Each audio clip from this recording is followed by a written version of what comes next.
Wow, actually ಈ ಪ್ಲೇಸಿಗೆ ಹೋಗ್ಬೇಕಂತೇಳಿ ನಾನು ಇದು ಯಾವ ರೂಟಲ್ಲಿ ಇರೋದು ಅಂತೇಳಿ ತುಂಬ ಕನ್ಫ್ಯೂಸ್ ಆಗಿದ್ದೆ.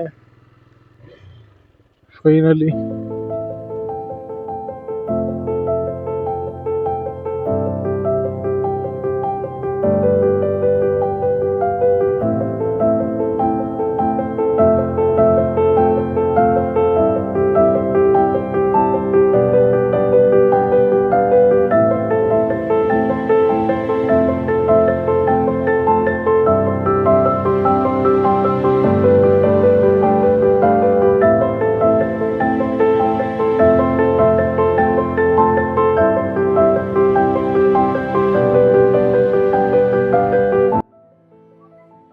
ಟೀ ಎಸ್ಟೇಟ್ ಮಧ್ಯೆ ಇದೊಂದು ಗಣಪತಿ ದೇವಸ್ಥಾನ ಚಂದ ಇದೆ. ಮೇ ಬಿ ಇದು ನಾನು ನೋಡಿದಾಗೆ ಲವ್ ಮಾಕ್ಟೇಲ್ ಮೂವಿಲಿ ಇದೇ ದೇವಸ್ಥಾನ ಅಂತ ಅನ್ಕೋತೀನಿ ನಾನು.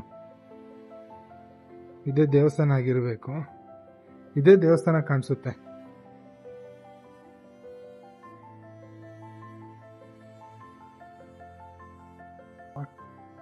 ಡೋರ್ ಕ್ಲೋಸ್ ಮಾಡಿದ್ದಾರೆ. ಸುತ್ತ ಟೀ ತೋಟ, ಮಧ್ಯದಲ್ಲಿ ಇದೊಂದು ದೇವಸ್ಥಾನ ಚೆನ್ನಾಗಿದೆ.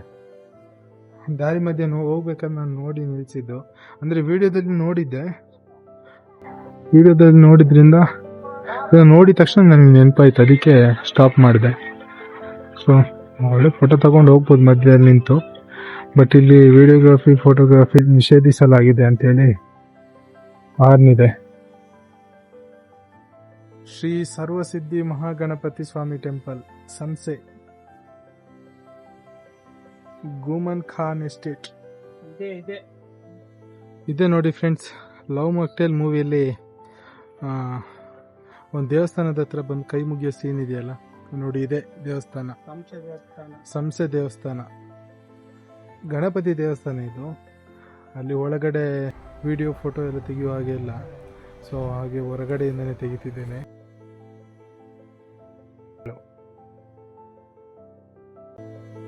ಸುತ್ತ ಟೀ ತೋಟ, ಮಧ್ಯದಲ್ಲಿ ದೇವಸ್ಥಾನ, ಚೆನ್ನಾಗಿದೆ ವ್ಯೂ. ಕುದುರೆಮುಖ ಹೋಗುವ ಆನ್ ರೋಡ್ನಲ್ಲಿ ಈ ಪ್ಲೇಸ್ ಸಿಗುವಂಥದ್ದು.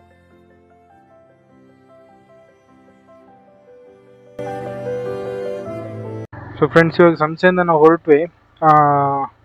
ಇಲ್ಲಿ ಒಬ್ರು ಆಟೋದವರು ಹೇಳಿದ್ರು ಇದೇ ರೂಟಿಂದ ಹೋಗಿ ಪ್ಲೇಸ್ ಚೆನ್ನಾಗಿದೆ ಅಂತ ಹೇಳಿದ್ರು.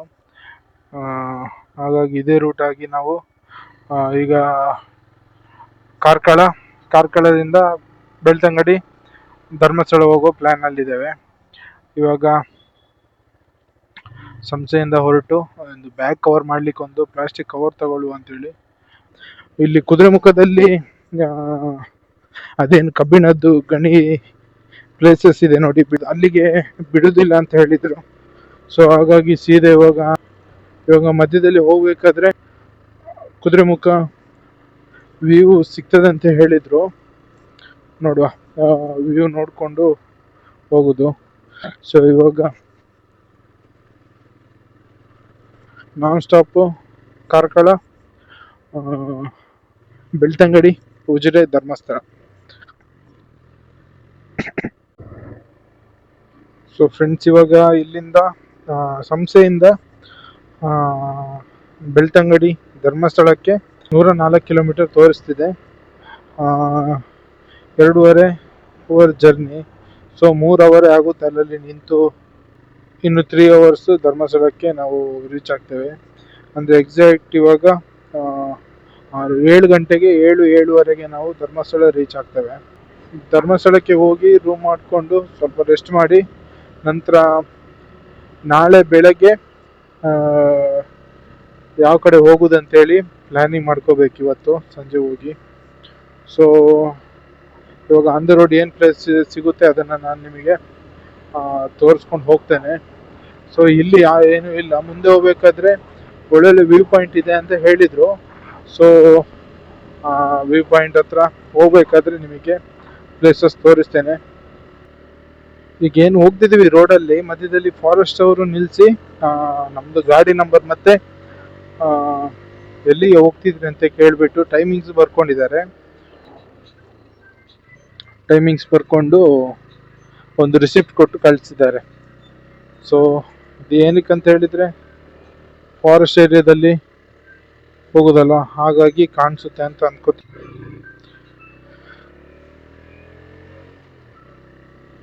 ಅಮೌಂಟ್ ಏನೂ ಇಲ್ಲ, ಖಾಲಿ ರಿಸಿಪ್ಟ್ ಕೊಟ್ಟು ಟೈಮಿಂಗ್ಸ್ ಬರ್ಕೊಂಡು ಎಲ್ಲಿಗೆ ಹೋಗ್ತಿದ್ದೀರಿ ಅಂತ ಕೇಳಿ ಗಾಡಿ ನಂಬರ್ ತಗೊಂಡಿದ್ದಾರೆ ಅಷ್ಟೇ. ನಂತರ ರೋಡ್ ಚೆನ್ನಾಗಿದೆ, ಪರವಾಗಿಲ್ಲ. ಇವಾಗ ಟೈಮು 3:15 ಆಯಿತು. ಅಣ್ಣನವರು ತುಂಬ ಮುಂದೆ ಪಾಸ್ ಆದರು ಅಂತ ಕಾಣಿಸ್ತದೆ. ನಾನು ಸ್ವಲ್ಪ ಲೇಟ್ ಆಯಿತು. ಅಲ್ಲಿ ಹಿಂದೆ ಫಾರೆಸ್ಟ್ ಅವರು ನಿಲ್ಸಿದ ಮೇಲೆ ಸ್ವಲ್ಪ ಲೇಟ್ ಆಯಿತು. ಸೊ ರೋಡು ಚೆಂದ ಇದೆ, ಪರವಾಗಿಲ್ಲ. ಫುಲ್ ಫಾರೆಸ್ಟ್ ಏರಿಯಾ ನೋಡಿ ಯಾವ ರೀತಿ ಕಾಣಿಸ್ತಿದೆ.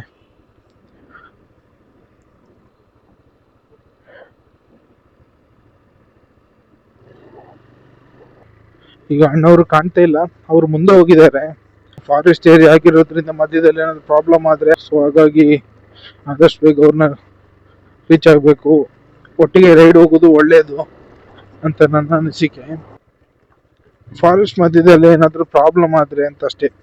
ಅಂದರೆ ಗಾಡಿ ಏನಾದರೂ ಪ್ರಾಬ್ಲಮ್ ಆಯಿತು ಅಂತ ಹೇಳಿದರೆ, ನಂತರ ಏನಾದರೂ ಒಂದು ಪ್ರಾಬ್ಲಮ್ ಆಯಿತು ಅಂದರೆ ಕಷ್ಟನೇ. ಮತ್ತೆ ಕಾಂಟ್ಯಾಕ್ಟ್ ಮಾಡಲಿಕ್ಕೆ ನೆಟ್ವರ್ಕ್ ಏನೂ ಇಲ್ಲ ಅಂತ ಹೇಳಿದರೆ ಪ್ರಾಬ್ಲಮ್ ಅಲ್ವಾ. ಸೊ ಹಾಗಾಗಿ ಆದಷ್ಟು ಅವ್ರನ್ನ ರೀಚ್ ಆಗಬೇಕೀಗ.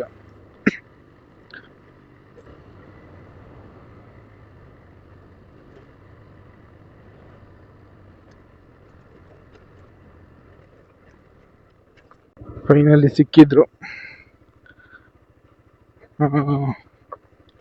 ಇನ್ನೇನು ತೊಂದರೆ ಇಲ್ಲ. ರೋಡು ಅಷ್ಟು ಚಂದ ಇಲ್ಲ ಇಲ್ಲಿಂದ.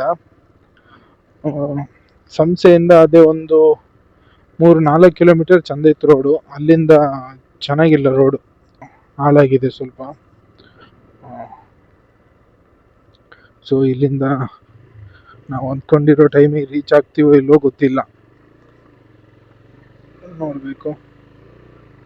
ಇವರು ಇಲ್ಲೇ ಇದ್ದಾರೆ.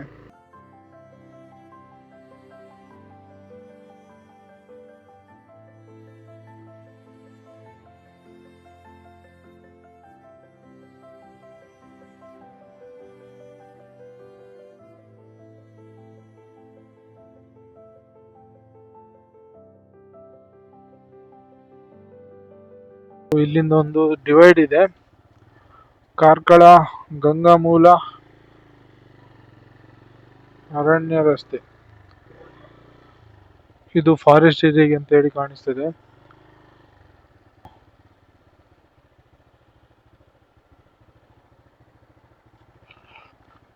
ಇದು ಕಾರ್ಕಳ ರೂಟು.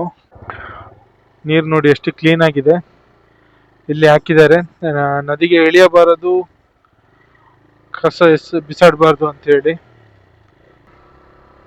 ಅದೇ ಗಣಿ ಪ್ಲೇಸ್ ಇದೆ ನೋಡಿ, ಅಲ್ಲಿ ಯಾವ ರೋಡು ಅಂತ ಹೇಳಿ ಗೊತ್ತಿಲ್ಲ ಇನ್ನು ಕೂಡ.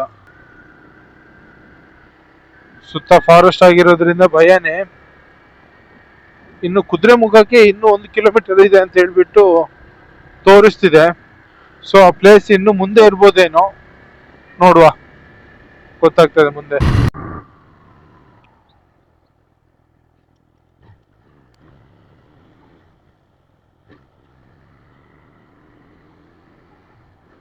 ಇಲ್ಲೊಂದು ಬ್ರಿಡ್ಜ್ ಇದೆ.